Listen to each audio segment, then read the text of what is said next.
ওম নমো ভগবতে বাসুদেবায়। জয় শ্রীকৃষ্ণ। রাধে রাধে। প্রতি মাসে একটি করে অমাবস্যা এবং একটি করে পূর্ণিমা তিথি থাকে। প্রতিটি অমাবস্যার রয়েছে নিজস্ব তাৎপর্য। তবে সনাতন ধর্মে চৈত্র অমাবস্যার বিশেষ গুরুত্ব রয়েছে। বছরে যে 12টি অমাবস্যা তিথি রয়েছে তার মধ্যে একটা শ্রেষ্ঠ এবং অন্যতম হচ্ছে এই চৈত্র মাসের চৈত্রী অমাবস্যা। চৈত্রী অমাবস্যার দিনে স্নান ও দানের বিশেষ তাৎপর্য রয়েছে। পূর্বপুরুষের মুক্তির জন্য চৈত্র অমাবস্যায় উপবাস করা উচিত বলে মনে করা হয়। এই দিনে পিতৃপুরুষদের নৈবেদ্য অর্পণ করতে হয়। এই দিনে সূর্য দেবতার সাথে পূর্বপুরুষদেরও পূজা অর্চনা করতে হয়।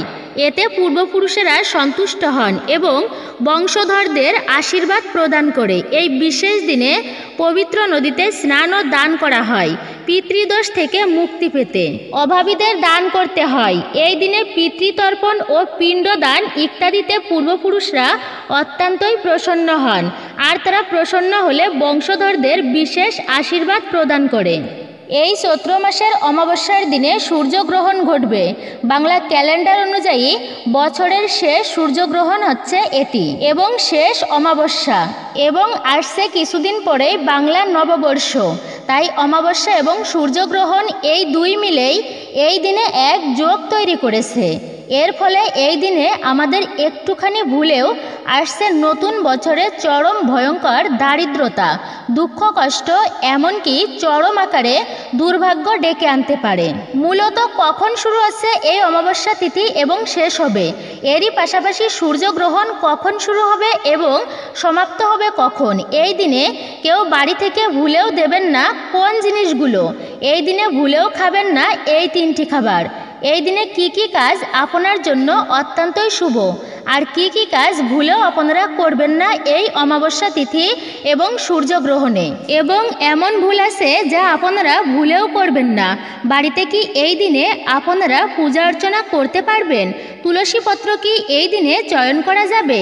এই দিনে গর্ভবতী মায়েরা কি কি নিয়ম মেনে চলবেন? জীবনে আয় উন্নতি, সুখ সমৃদ্ধি বৃদ্ধি করতে এমন কোন সামান্য কার্য যা আপনারা করবেন? এরই পাশাপাশি থাকছে অমাবস্যার ব্রত কথা, ব্রত মাহাত্ম্য। খুবই গুরুত্বপূর্ণ হতে চলেছে আমাদের আজকের এই ভিডিওটি, যা প্রত্যেকের জানা অতি প্রয়োজনীয়।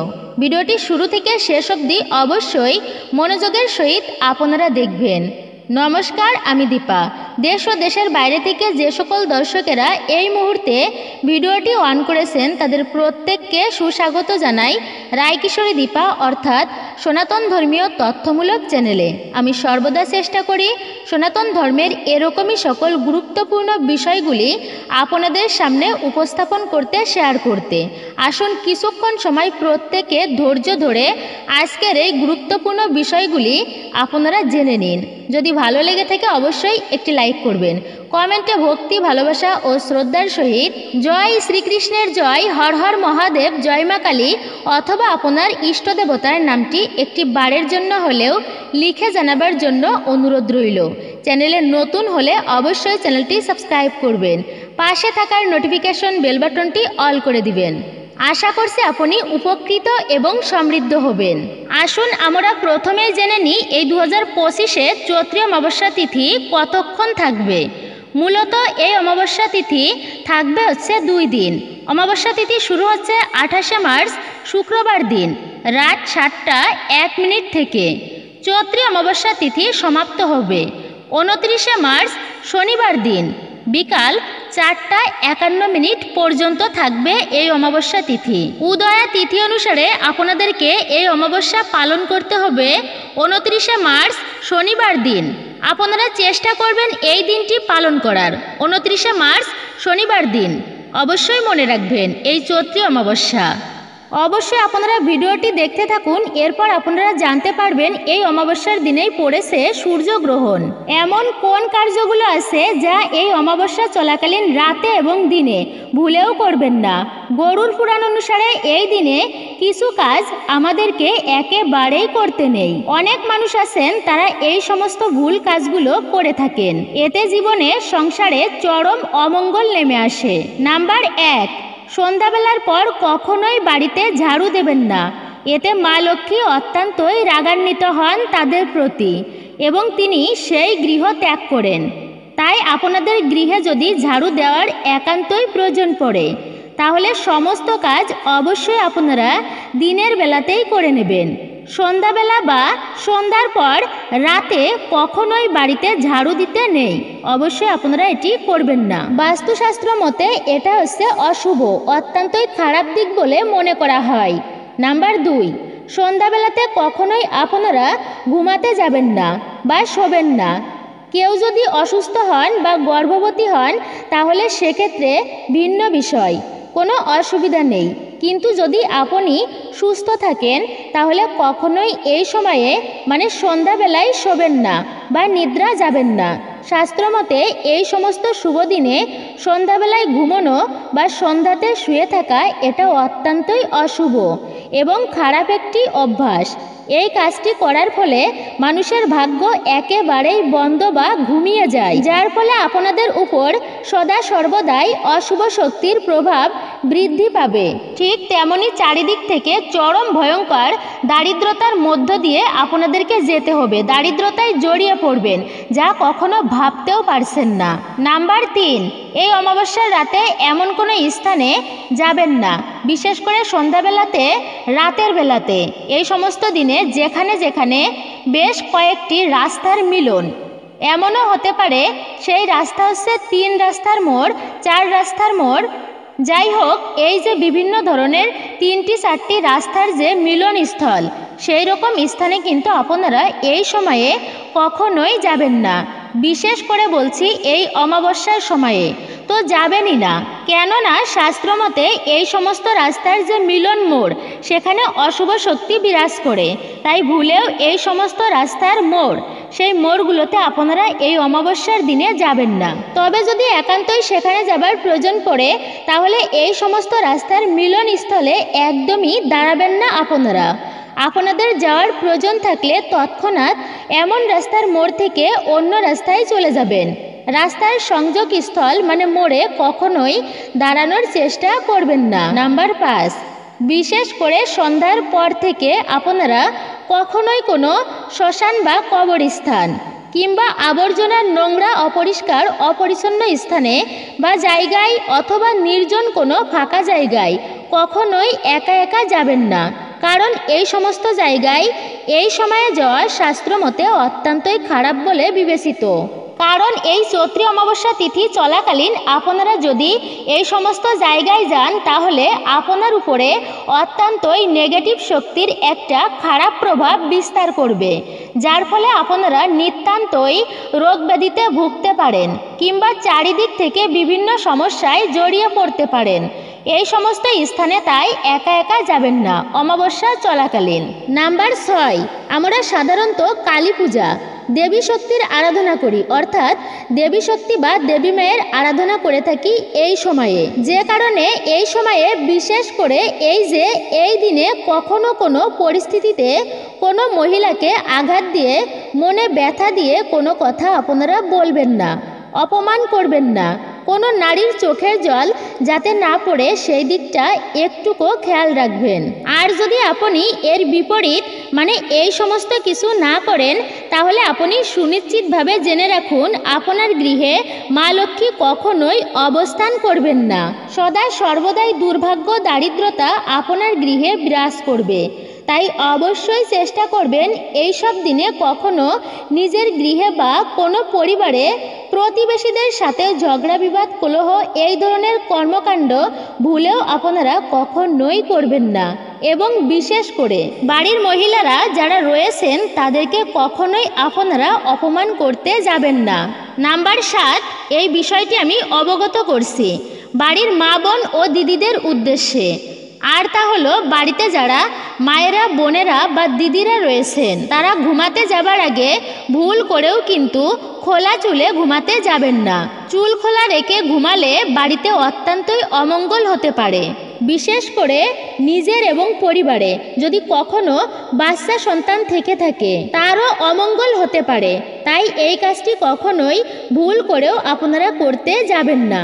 নাম্বার 8, সন্ধ্যাবেলা বা সূর্য ডোবার পর বাড়ির তুলসী গাছ তুলসী গাছের পত্র কিংবা তুলসী গাছের গোড়া ভুল করেও এই সময়ে স্পর্শ করবেন না। সন্ধ্যাবেলায় তুলসী মন্দিরে তুলসী দেবীকে জল অর্পণের পর আপনারা কিন্তু ভুলেও তুলসী পত্র বা তুলসী গাছ স্পর্শ করবেন না। শাস্ত্র মতে এই সময় সন্ধ্যার পর, বিশেষ করে সন্ধ্যার পর রাতের বেলা তুলসী পাতা স্পর্শ করা অত্যন্তই অশুভ বলে মনে করা হয়। এমনকি তুলসী গাছও স্পর্শ করবেন না আপনারা। নাম্বার 9, রাতে ঘুমাতে যাবার আগে এই দিনে বা প্রতিদিনেই আপনাদের রান্নাঘরে যে এঁটো বাসনপত্র রয়েছে তা অতি অবশ্যই পরিষ্কার পরিচ্ছন্ন করে রাখুন। পরের দিনের জন্য মানে বাসি করে ফেলে রাখবেন না। রাতে খাবার পর এঁটো বাসনপত্র জড়ো করে রেখে দিলে, তার রান্নাঘর অপরিষ্কার রাখলে বাস্তুমতে এই সমস্ত স্থানে অশুভ শক্তির প্রাদুর্ভাব বেড়ে যায়। এতে মা লক্ষ্মী রুষ্ট হন, গৃহ ত্যাগ করেন। সদা সর্বদাই পরিষ্কার পরিচ্ছন্ন স্থানে মা লক্ষ্মীর আগমন ঘটে। তাই রান্নাঘর এবং এঁটো বাসনপত্র সঙ্গে সঙ্গেই আপনারা পরিষ্কার করে রাখুন। এবার যে সর্বশেষ বিষয়টি জানাবো আর তা হচ্ছে নাম্বার 10। এই কয়েকটি দিনে কখনোই পারফিউম বা সুগন্ধি জাতীয় জিনিস গায়ে মেখে ঘুমাতে যাবেন না একদমই। হ্যাঁ, আপনারা একেবারেই ঠিক শুনতেছেন। রাতে ঘুমাতে যাবার আগে যদি পারফিউম বা সেন্ট জাতীয় সামগ্রী গায়ে মাখেন তাহলে সেটি অত্যন্ত খারাপ বলে শাস্ত্রে মনে করা হয়, কারণ ওই গন্ধে নেগেটিভ ঊর্জাকে আকৃষ্ট করে। তাই ঘুমাতে যাবার আগে সাধারণ জল দিয়ে হাত মুখ ধুয়ে অথবা আপনারা স্নান যদি করতে পারেন সেটি অত্যন্তই ভালো হয়, কিন্তু কখনোই পারফিউম বা সেন্ট জাতীয় দ্রব্য ব্যবহার করে ঘুমাতে যাবেন না রাতের বেলা। আসুন কিছুক্ষণ সময় প্রত্যেকে একসঙ্গে ধৈর্য ধরে আজকের এই অমাবস্যার ব্রত কথা, ব্রত মাহাত্ম্যটি শ্রবণ করি, যা শ্রবণের ফলে অত্যন্ত মঙ্গল হয়। এরপরে আপনারা জানতে পারবেন সূর্যগ্রহণ প্রসঙ্গে। তাই আমি বলবো অবশ্যই ভিডিওটি শুরু থেকে শেষ অবধি আপনারা সাথেই থাকবেন এবং মনোযোগের সহিত অবশ্যই দেখবেন। ভালো লেগে থাকলে একটি লাইক করবেন, কমেন্টে ভক্তি, ভালোবাসা ও শ্রদ্ধার সহিত হর হর মহাদেব বা আপনার গুরুদেবের নামটি লিখে যাবার জন্য অনুরোধ রইল। এক গরিব ব্রাহ্মণের একটি ছেলেটি 16 বছরের হতেই ব্রাহ্মণ তার বিয়ে দিলেন। তারপর ছেলেটি একদিন কোথায় নিরুদ্দেশ হয়ে চলে গেল। তার মা বাবা ও বউ সব কেঁদে কেটে সারা পাড়া মাথায় করল। কিছুদিন পরে ব্রাহ্মণের মৃত্যু হলো। ব্রাহ্মণী বউটিকে নিয়ে দুঃখে কষ্টে কাল কাটাতে লাগলেন। একদিন একজন অতিথি এসে বললেন, মা গো, আমায় 4টি ভাত দিবি? ব্রাহ্মণী বললেন, আমার এমন কি কপাল বাবা যে অতিথির সেবা করব? শাক ভাত আমার যা আছে 4টি তাই খেয়ে যাও। বউ তেল এনে দিলেন। অতিথি তেল মেখে স্নান করে এলেন। তারপর অতিথি বললেন, মা, তোমার ছেলের কাপড়খানি আমায় দাও না, আমি পরি, আর তোমার ছেলের খড়ম 2খানিও দাও। ব্রাহ্মণী কাঁদতে কাঁদতে খড়ম এনে দিয়ে বললেন, এই নাও বাবা, বুকে করে রেখেছি, তুমিই পড়ো। ভাত দিতে গেলে অতিথি বললেন, তোমার ছেলের থালে আমায় ভাত দাও মা, আর সেই গেলাসে জল দাও, তা না হলে আমি ভাত খাবো না। বৌমা তখন রাগ করে বলতে লাগলেন, অতিথির এত আবদার কেন? না খাবে নাই খাবে, চলে যাক। ব্রাহ্মণী বললেন, দাও না বৌমা, থালা গ্লাস বার করে দাও না, ও থালায় আর কে খাবে? তবুও অতিথির সেবা তো হবে, অতিথির সেবা হলে তা সার্থক হবে। বৌমা রাগে গড়গড় করতে করতে থালা গ্লাস বের করে দিলেন। অতিথি ভাত খেয়ে ঘরে বিছানায় শুয়ে বললেন, মা, তোমার বৌমাকে পাঠিয়ে দাও, আমার একটু হাত পা টিপে দেবে। বৌমা রাগ করে বললেন, শাশুড়ি বললেন, যাও মা, অতিথির সেবা করলে পরকালে ভালো হবে তোমারই। বৌমা যেমন ঘরের ভেতরে গেলেন অমনি আপনি কপাট বন্ধ হয়ে গেল। গিন্নি দরজা ঠেলাঠেলি করতে লাগলেন। বৌমা অনেক চেষ্টা করলেন, কিছুতেই খোলা গেল না। বৌমাকে দুঃখিত দেখে অতিথি বললেন, তুমি কি আমায় চিনতে পারছো না? আমি যে তোমার স্বামী। ব্রাহ্মণের ছেলেটির নাম ছিল সূর্য। বউ তখন পদসেবা করতে লাগলেন। কিছুক্ষণ পরে বউকে সান্ত্বনা করে অতিথি চলে গেলেন। বউ বাহিরে এসে সব কথা শাশুড়িকে বললেন। আরও বললেন, মা, তিনি মধ্যমধ্যই আসবেন। ব্রাহ্মণী তখন তার কর্তার উদ্দেশ্য করে চিৎকার করে কান্না করতে লাগলেন। পাড়ার সব লোক জড়ো হলো। ঘটনা জানতে পেরে কেউ বা মুখ চাওয়াচাওয়ি করতে লাগলো, কেউ বা বিশ্বাস করে বলতে লাগলো, আহা, সে যেখানেই থাক বেঁচে থাক, আবার আসবে, কাঁদিস না তোরা। এই বলে সবাই বাড়ি চলে গেল। তারপর শাশুড়ি বউয়ের ভাত খেয়ে এই সকল কথাই বলতে লাগলেন তারা। দিনরাত সেই সূর্যের কথা। আবার একদিন সূর্য এসেছেন। যাবার সময় যখন চলে যান তখন ব্রাহ্মণী চুপি চুপি পেছনে পেছনে যেতে লাগলেন। সূর্য পিছন ফিরে দেখে বললেন, মা তুমি কোথায় আসছো? যাও মা, ঘরে ফিরে যাও। ব্রাহ্মণী বললেন, বাবা আজ আমি তোর সঙ্গেই যাব। তুই কোথায় থাকিস? আমি দেখে আসব। আমি খেতে পাই না, পরের মেয়ে বিয়ে করেছিস, তাকে নিয়ে আমি কি করব? সূর্য তখন এক সের আন্দাজ করে বড় বড় মুক্তা মায়ের কাপড়ে দিয়ে বললেন, যাও ঘরে যাও এবার, এতে তোমাদের অনেক দিন চলবে। ব্রাহ্মণী তাই নিয়ে ঘরে এলেন। তারপর দিন বৌমা উনুন জেলে মুক্তাগুলি সিদ্ধ করতে লাগলেন। এক বোঝা কাঠ পুড়ে গেল, মুক্তা সিদ্ধ হলো না। তখন শাশুড়িকে ডেকে বললেন, ও মা, এ কি করাই মা, কিছুতেই যে সিদ্ধ হচ্ছে না। শাশুড়ি বললেন, তবে এক কাজ করো, কড়াইগুলি সেকে নিয়ে বেশ করে খোলাই ভাজো তো, তাহলে খাওয়া যাবে। বৌমা তাই করলেন, তাতেও খেতে পারলেন না। তখন হামানদিস্তাতে কুটে সেগুলি খেতে গেলেন, তাও তো খাওয়া গেল না। তখন সবগুলি নিয়ে সারকুড়েতে ফেলে দিলেন। সেদিন আর তাদের খাওয়াই হলো না। আবার কিছুদিন পরে সূর্য এসে দেখেন তাদের যে কষ্ট, সেই কষ্টই। সূর্য বললেন, মা তোমাকে যে ধন দিয়ে গেলাম, এর মধ্যে সব ফুরিয়ে গেল। ব্রাহ্মণী সেদিনকার সব ঘটনা বলতে লাগলেন, কেঁদে ফেললেন। সূর্য বললেন, মা সেগুলি কি করলে, কোথায় ফেলে দিয়েছো? গিন্নি বললেন, সারকুড়েতে। তখন তিনজনে গিয়ে দেখেন সেখানে সেগুলি গাছ হয়েছে, তাতে রাশি রাশি মুক্তা ফলে আছে।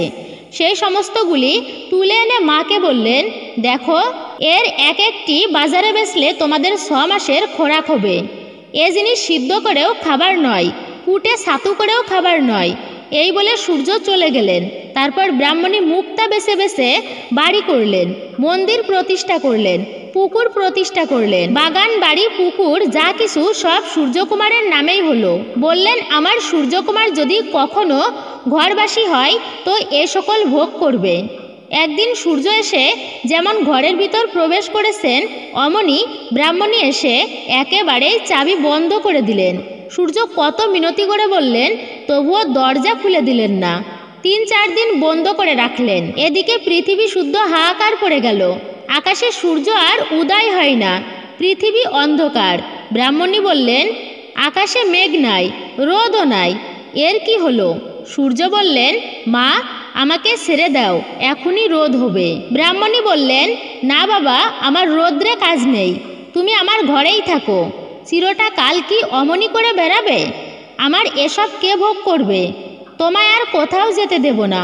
বলতে বলতে এমন সময়ে ব্রহ্মা, বিষ্ণু, মহেশ্বর এসে উপস্থিত। ব্রাহ্মণী থতমত খেয়ে বললেন, তোমরা কে বাপু, কোথা হতে এসেছো? তারা বললেন, আমাদের তুমি চিনতে পারবে না, তোমার ছেলেকে ডেকে দাও। ব্রাহ্মণী বললেন, তা ডেকে দিচ্ছি, কিন্তু তোমাদের সঙ্গে আর যেতে দেব না। বোধহয় তোমরাই আমার ছেলেটির পরকাল খেয়েছো। দরজা খুলে দিতেই সূর্য বললেন, মা আমাকে ছেড়ে দাও, ওই দেখো স্বয়ং ব্রহ্মা, বিষ্ণু, মহেশ্বর আমাকে নিতে এসেছেন। আমি অভিশাপের ফলে তোমার ঘরে জন্মগ্রহণ করেছিলাম, আমি আবদ্ধ থাকলে পৃথিবীর রসাতলে যাবে। ব্রাহ্মণী ব্রহ্মা, বিষ্ণু, মহেশ্বরকে প্রণাম করে বললেন, আমার এসবকে ভোগ করবে। তারা বললেন, তোমার ছেলের ঐশ্বর্য কি তোমরা দেখতে চাও? তবে চলো। সূর্যকে বললেন, তোমার মাকে আর তোমার স্ত্রীকে নিয়ে চলো, তোমার এভাবে মরতে আবদ্ধ থাকলে চলবে না। সূর্য তাতে সম্মত হলেন। স্বর্গ থেকে পুষ্পরাত এলো, চুয়া চন্দনের ছড়া পড়তে লাগলেন। ধন দৌলত যা কিছু ছিল ব্রাহ্মণকে দান করে দেবগণের সঙ্গে ব্রাহ্মণী সূর্যের হাত ধরে অমাবস্যার দিন বউকে নিয়ে স্বর্গে চলে গেলেন। তাই দেখে পাড়াশুদ্ধ লোক ধন্যী ধন্যী করতে লাগলো। তারাও অমাবস্যার দিন সূর্যের পূজা করে উপবাস করতে লাগলো। ক্রমে ক্রমে চতুর্দিকে অমাবস্যার কথা প্রচার হলো। সেই থেকে পৃথিবীর লোক 12 মাসে অমাবস্যার ব্রত পালন করতে লাগলো। তাহলে সকলেই বুঝতে পারছেন এই ব্রতটি পালন করলে আমরা কি ফল প্রাপ্ত করতে পারি। তবে যে অমাবস্যার উপবাস পালন করতেই হবে এমনটা কিন্তু নয়। এবার আসুন আমরা সূর্যগ্রহণ প্রসঙ্গে বিস্তারিত জেনে নিই। সবার প্রথমেই এটা জানিয়ে রাখি, মূলত অমাবস্যার পরেই নতুন চাঁদ ওঠার সময় এই সূর্যগ্রহণ ঘটতে থাকে। আর এবারও ঠিক একই বিষয়, বছরের এই প্রথম সূর্যগ্রহণ, যা পৃথিবীর সর্বত্রই দেখা যাবে না, মানে অদৃশ্য থাকবে। মূলত এই সূর্যগ্রহণটি দেখা যাবে পশ্চিম বিশ্বে, অর্থাৎ উত্তর আমেরিকা, আলাস্কা ব্যতীত প্রায় সর্বত্রই। আমেরিকা, গ্রিনল্যান্ড, আইসল্যান্ড, হাওয়াই দ্বীপপুঞ্জ, আটলান্টিক মহাসাগরের উত্তর ভাগ এবং প্রশান্ত মহাসাগরের দক্ষিণ ভাগে এই সূর্যগ্রহণ দৃশ্যমান হবে। তবে ভারতবর্ষ সহ ভারতীয় উপমহাদেশ, বাংলাদেশ, এশিয়ার বিস্তীর্ণ অঞ্চল, পাকিস্তান, নেপাল, ভুটান প্রভৃতি অঞ্চলে অদৃশ্য থাকবে, অর্থাৎ সূর্যগ্রহণ দেখা যাবে না। এবার আসুন আমরা জেনে নিই এই 2025 সালে 1431 বঙ্গাব্দে সূর্যগ্রহণের পূর্ণাঙ্গ সময়সূচি, যা অমাবস্যার দিনেই পড়েছে। অমাবস্যার দিন সূর্যগ্রহণ 15ই চৈত্র 1431, ইংরাজি 29শে মার্চ 2025 শনিবার দিন। সূর্যগ্রহণ শুরু হচ্ছে দিবা দুপুর 2টা 51 থেকে। এই সূর্যগ্রহণ শুরু। এই সূর্যগ্রহণের মোক্ষ বা সমাপ্তি সন্ধ্যা 6টা 44 পর্যন্ত এই সূর্যগ্রহণ থাকবে। গ্রহণ স্থিতিকাল 3 ঘন্টা 53 পর্যন্ত।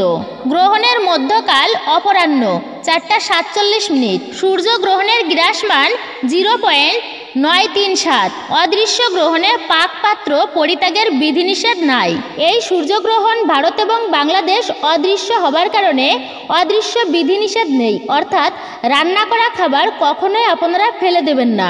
সূর্যগ্রহণে যে সূতককাল, অর্থাৎ গ্রহণ শুরু হওয়ার 12 ঘন্টা আগের যে সময়, সেই সূতককালও এই অদৃশ্য সূর্যগ্রহণের ক্ষেত্রে বৈধ নয়। জ্যোতিষশাস্ত্র মতে এই সূর্যগ্রহণের প্রভাব বিভিন্ন রাশির উপর অবশ্যই রয়েছে। রাশি সংখ্যা হচ্ছে 12টি, তাই আমাদের যে 12টি রাশি রয়েছে তার মধ্যে 5টি রাশির উপর এই সূর্যগ্রহণের যথেষ্ট প্রভাব আছে। সূর্যকে বলা হয় সৌরজগতের রাজা। সূর্যের এনার্জি এই বিশ্ব সংসারে মূল চালিকা শক্তি। জ্যোতিষ অনুমানে সূর্যের ভূমিকা বিশেষ গুরুত্বপূর্ণ।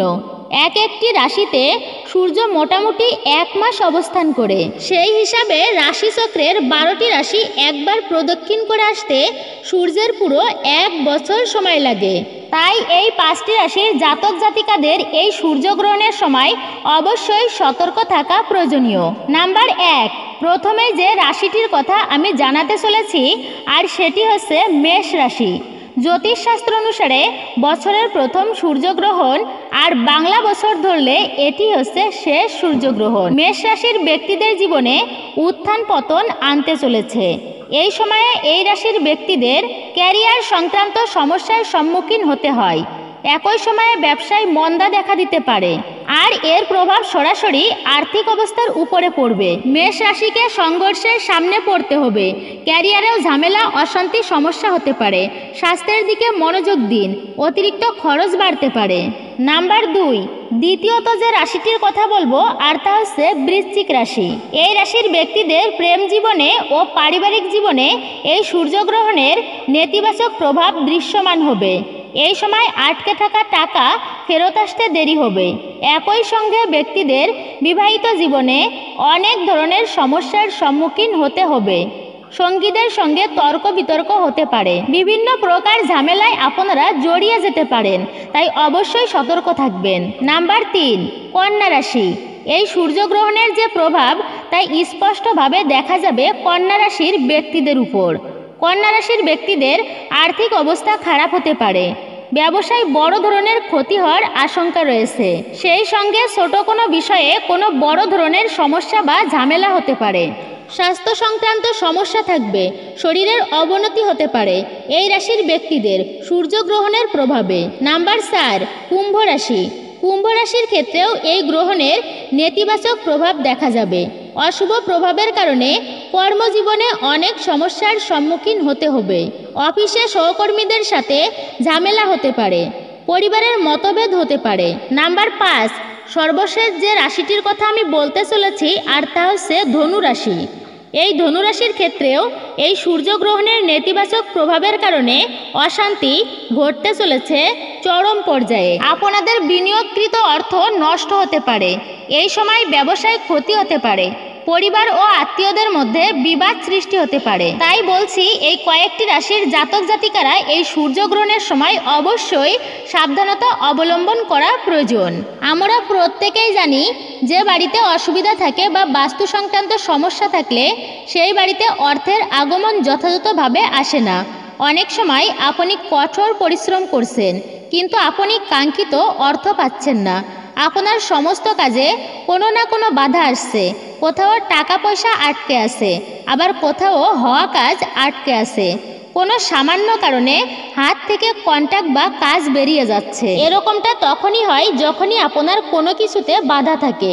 বিশেষ করে আমি যেটা বলছি, আর তা হচ্ছে বাড়ির বাস্তুতে যদি কোনো বাধা থাকে, সেক্ষেত্রে অনেক সময় জীবনে আয় উন্নতিতে বাধার সৃষ্টি হয়, কিংবা আপনি দীর্ঘদিন ধরে রোগে ভুগতেছেন। আপনার হয়তো এক সময় খুব ভালোভাবেই চলছিল, সমস্ত কিছু ভালোভাবেই আপনার যাচ্ছিল, শারীরিক দিকেও ভালোই ছিল, আয় উন্নতি ভালো ছিল, আর্থিক অপচয় ছিল না তেমনটা, কিন্তু এখন সেগুলো বিপরীত হয়ে যাচ্ছে।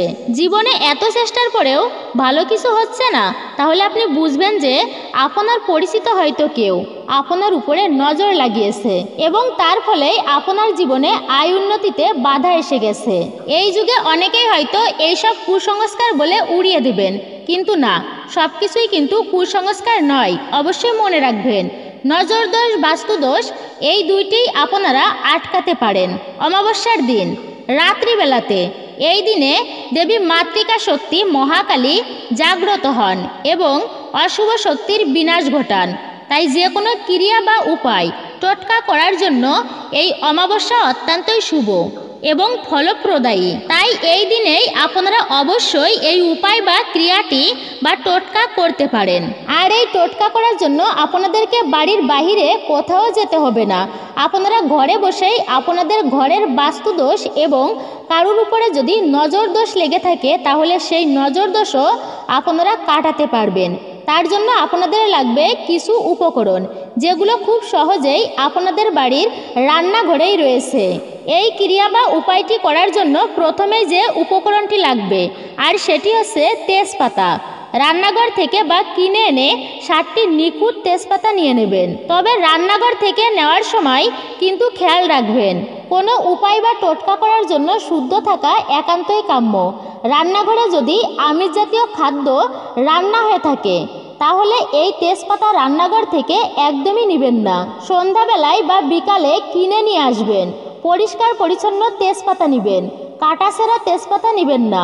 আমিষ দ্রব্যের সাথে যেন স্পর্শ না হয়, অর্থাৎ আমিষের সাথে যেন না লাগে। যদি আমিষ দ্রব্যের সাথে ঠেকা ছোঁয়া লেগে থাকে, তবে সেই তেজপাতা এই টোটকার ক্ষেত্রে ভুলেও লাগাবেন না। তাহলে 7টি নিখুঁত তেজপাতা আপনারা বেছে নেবেন। আর সেই সাথে প্রয়োজন পড়বে 7টি লবঙ্গ। আপনার লবঙ্গ নেওয়ার সময় অবশ্যই আপনারা খেয়াল রাখবেন যেন লবঙ্গগুলো পরিষ্কার পরিচ্ছন্ন ও নিখুঁত হয়। মানে সেই লবঙ্গের যে ফুলগুলো রয়েছে তা যেন ঠিক থাকে, এবং যে ডানটি মানে লবঙ্গের যে গোড়া, সেই গোড়াগুলো যেন ঠিক থাকে। তাহলে এই দুটি সামগ্রী, 7টি নিখুঁত তেজপাতা এবং 7টি নিখুঁত লবঙ্গ, আপনারা এগুলো রান্নাঘর থেকেও নিতে পারেন, অথবা আপনার যদি মনে হয় আপনি অন্য তেজপাতা নেবেন, তাহলে আপনারা কিনে নিয়ে আসবেন। এই অমাবস্যার দিনে সন্ধ্যাবেলায় এই কাজটি আপনাকে করতে হবে। আপনারা বাড়িতে যেমন প্রতিনিয়ত সন্ধ্যা দেন, ধূপ ধুনো জ্বালিয়ে প্রতিদিনেই মায়ের পূজার আরাধনা করবেন এবং তারপর সারা ঘর আলোকিত রাখবেন। এবং এই দিনে অমৃত যোগের সময়ে এই অমৃত যোগের মধ্যে ধূপ ধুনো জ্বালাবেন। ধুনুসিতে নারিকেলের ছোবলা দিয়ে ধুনুসি জ্বালাবেন। এই প্রজ্বলিত ধুনুসির মধ্যে আপনারা এই 7টি নিখুঁত তেজপাতা ও 7টি লবঙ্গ দিয়ে দেবেন এবং এরই সঙ্গে দেবেন 1 টুকরো কর্পূর বা 3 টুকরো কর্পূর, অর্থাৎ বিজোড় সংখ্যায় কর্পূর দিতে হবে। এবং এই সমস্ত জিনিসগুলো ধুনুসির মধ্যে খুব ভালোভাবেই ধরিয়ে নেবেন যেন ধোঁয়া তৈরি হয়, এবং সেটি দিয়ে মায়ের আরতি করবেন। আরতি করবার পরে আপনারা সেই ধুনুসিটা আপনার বাড়িতে যে কয়টি ঘর আছে প্রতিটি ঘরে ধুনুসির ধোঁয়া ছড়িয়ে দেবেন। প্রথমে ধরাবেন ঠাকুর ঘরে এই ধুনুসি, ঠাকুরের সিংহাসনে আরতি করবেন এবং তারপরে যে ধোঁয়াটি তৈরি হবে সেই ধোঁয়া আপনারা বাড়ির সর্বস্থানে দেখাবেন। যখন আপনারা এই ধোঁয়া ছড়িয়ে দেবেন তখন জানালা দরজা কিছুক্ষণের জন্য বন্ধ করে রাখবেন, যাতে এই ধোঁয়া পূর্ণভাবে ঘরের আনাচে কানাচে যেতে পারে। 10 মিনিট মতো এই কাজটি করবেন। তারপরে 10 মিনিট পরে আপনার বাড়ির যে মূল দরজা আছে সেটি খুলে দেবেন। তারপরে সমস্ত জানালা খুলে দেবেন, যাতে ঘরের সমস্ত ধোঁয়া বাইরে বেরিয়ে যায়। এই উপায় বা ক্রিয়াটি যদি আপনারা সঠিকভাবে করতে পারেন তাহলে আপনার ঘরের বাস্তুদোষ, নজর দোষ এই সমস্ত দূরীভূত হবে। বিশেষ করে এই দিনে যে খাবারগুলি ভুলেও খাবেন না। প্রথমেই বলবো, আপনারা এই অমাবস্যা এবং সূর্যগ্রহণের দিনে ভুল করেও খাবেন না কোনো আমিষ জাতীয় খাবার। মাছ, মাংস, ডিম, পেঁয়াজ, রসুন ভুলেও আপনারা গ্রহণ করবেন না। নেশা জাতীয় সকল প্রকার খাবার এই দিনে নিষিদ্ধ। এরই সাথে আপনারা দই, হ্যাঁ আপনারা ভুল করেও দই খাবেন না। কোনো পোড়া জাতীয় খাবার আপনারা খাবেন না। অনেকে আছেন সবজি পুড়িয়ে খেতে ভালোবাসেন, টমেটো বেগুন পুড়িয়ে খেতে ভালোবাসেন, এমনকি রুটি পোড়াও খান। তো আপনারা বিশেষ করে এই অমাবস্যা এবং সূর্যগ্রহণের দিনে আপনারা ভুল করেও পোড়া জাতীয় কোনো খাবারই আপনারা খাবেন না। সূর্যগ্রহণের প্রভাব বিশেষ করে দইয়ের উপর বেশি পড়ে। এছাড়াও আমাদের শরীরে বিভিন্ন রকমের পরিবর্তন আসে, আর তাই আমাদের শরীরে চন্দ্র সূর্যের প্রভাব সবার আগে আসে। মনের কারক গ্রহ হচ্ছে চন্দ্র। তাই এই রাতে ভাত, দই, বিউলির ডাল, উচ্ছে, কোনো রকমের নেশা, ভাং, আমিষ জাতীয় খাবার, সবুজ শাকসবজি এড়িয়ে চলবেন। এতে উপকৃত আপনারাই হবেন। গর্ভবতী মহিলাদের সূর্যগ্রহণ দেখা উচিত নয়, এটা অবশ্যই পরিহার করা উচিত। সূর্যের রশ্মি তাদের চোখে প্রভাব ফেলতে পারে। গ্রহণের সময় খাবার খাবেন না। এটা বিশ্বাস করা হয় যে গ্রহণের পার্শ্ব প্রতিক্রিয়ার কারণে খাদ্য দূষিত হয়। এমন অবস্থায় ক্ষুধা লাগলেও গোটা ফল ভালো করে ধুয়ে পরিষ্কার করে খেতে পারেন। সূর্যগ্রহণের সময় গর্ভবতী মহিলাদের ঘুমানো নিষিদ্ধ। গ্রহণকালে অবশ্যই ঘুম এড়ানো উচিত। গর্ভবতী মহিলাদের গ্রহণের সময় সুচ, কাশি, ছুরি ইত্যাদি ধারালো জিনিস ব্যবহার করা উচিত নয়। ধর্মীয় বিশ্বাস অনুযায়ী এই কারণে গর্ভে থাকা শিশুর শারীরিক সমস্যা হওয়ার আশঙ্কা থাকে। জ্যোতিষ মতে গর্ভবতী মহিলাদের জন্য সূর্যগ্রহণের প্রতিকার আছে। তাদের বক্তব্য, সূর্যগ্রহণ হোক বা চন্দ্রগ্রহণ শুরু হওয়ার ঠিক আগে গর্ভবতী মহিলাদের জন্য তাদের শরীরের দৈর্ঘ্যের সমান, অর্থাৎ মাথা থেকে পা পর্যন্ত একটি সুতো নেওয়া উচিত। এবার এটা এক জায়গায় ঝুলিয়ে রাখতে হবে। গ্রহণকালে এইভাবে রেখে দিতে হবে। গ্রহণ শেষ হওয়ার পরে সেই সুতাটি জলে ভাসিয়ে দিতে হবে। একটি ধর্মীয় বিশ্বাস রয়েছে যে গ্রহণের সময় কোনো পার্শ্ব প্রতিক্রিয়া দেখা দিলেও এর ফলে তা গর্ভবতী মহিলা বা তার শিশুর উপর প্রভাব ফেলবে না। জ্যোতিষ মতে আরেকটি বিষয় রয়েছে, গর্ভবতী মহিলাদের সূর্যগ্রহণের শুরু থেকে শেষ পর্যন্ত বাড়িতে থাকাই উচিত। ঘরের বাইরে যাবেন না। এই সময় বাড়ির বাইরে গেলেও সূর্যগ্রহণ তাদের এবং তাদের শিশুদের উপর বিরূপ প্রভাব ফেলতে পারে। এমনকি গ্রহণের ছায়াও শিশুর উপর পড়তে দেওয়া উচিত নয়। ঠাকুরের পোশাক এবং তাকে নিবেদন করা আগের ফুলগুলি সেগুলি পরিবর্তন করতে হবে। তারপর যথাযথভাবে পূজা অর্চনা করে তাকে নৈবেদ্য অর্পণ করতে হবে। অমাবস্যার ব্রত যে পালন করতেই হবে তা কিন্তু নয়। তবে বিশেষ করে এই দিনে আপনি আমিষ খাবার এড়িয়ে চলুন, নিরামিষ খাবার গ্রহণ করুন। জয় শ্রীকৃষ্ণ, রাধে রাধে। এই ছিল আমাদের আজকের ভিডিওটি। ভিডিওটি আপনার কাছে কেমন লাগলো তা কমেন্ট করে অবশ্যই নিজের মতামত জানাবেন। যদি ভালো লেগে থাকে অবশ্যই একটি লাইক করবেন। কমেন্টে ভক্তি, ভালোবাসা ও শ্রদ্ধার সহিত জয় শ্রীকৃষ্ণের জয়, হর হর মহাদেব, জয় মা কালীর জয়, অথবা আপনার গুরুদেবের নামটি একটি বারের জন্য হলেও লিখে জানাবার জন্য অনুরোধ রইল। চ্যানেলে নতুন হলে বা এই প্রথমবার ভিডিও দেখছেন তবে বিনীতভাবে অনুরোধ করব চ্যানেলটি সাবস্ক্রাইব করবেন। পাশে থাকার নোটিফিকেশন বেল বাটনটি অল করে দিবেন। সকলে ভালো থাকুন, সুস্থ থাকুন, পরম করুণাময় ঈশ্বরের অশেষ কৃপায়।